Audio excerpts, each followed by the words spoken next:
How to invest in commodities. Commodities are historically viewed as a hedge against inflation, but they can be volatile.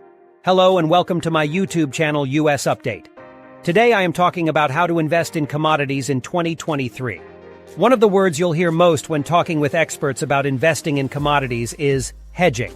First, commodities, or agricultural products and raw materials that can be easily bought and sold, tend to have a low correlation to stocks and bonds.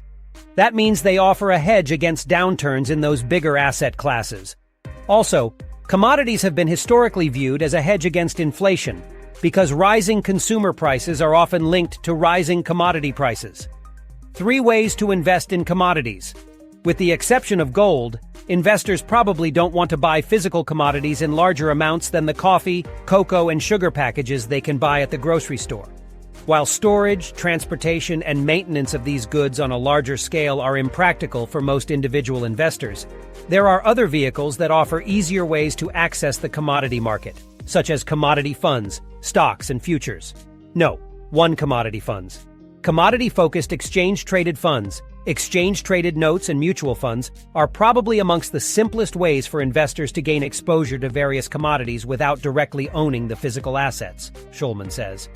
These types of investment vehicles can offer single-ticker diversification among types of commodities or holdings of multiple production companies to minimize risk.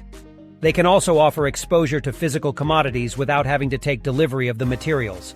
Schulman cautions that along with commodity risk, ETNs carry the credit risk of the financial institution that issued them.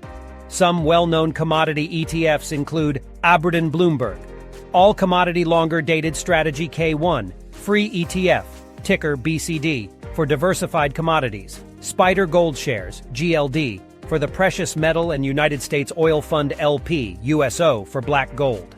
No 2 commodity stocks. Another way to gain exposure to commodities is by purchasing shares of the companies that produce them. But keep in mind that investing in producers such as miners or oil companies carries not only the commodity risk, but also risks inherent to any company, such as poor management decisions, labor disputes, or project cost overruns. Some popular commodity stocks include Rio Tinto Group, ARIO, for mined metals, Cheniere Energy Inc., LNG, for natural gas or Marathon Petroleum Corp., MPC, for petroleum refining. Futures contracts commodities. Futures contracts are agreements to buy and sell commodities at a predetermined price at some time in the future. But they aren't for the faint of heart. A future trading involves speculation and requires knowledge of the particular commodity, so it may not be a suitable strategy for a beginner investor. Most participants in the futures markets are institutional producers and consumers. If investors want to attempt to beat the market and earn rates of return that exceed that of a simple index of commodities, they may look to the services of a commodity trading advisor, Johnson says. These professional money managers who focus on commodities can provide individualized advice and put together a portfolio of futures contracts on behalf of the investor.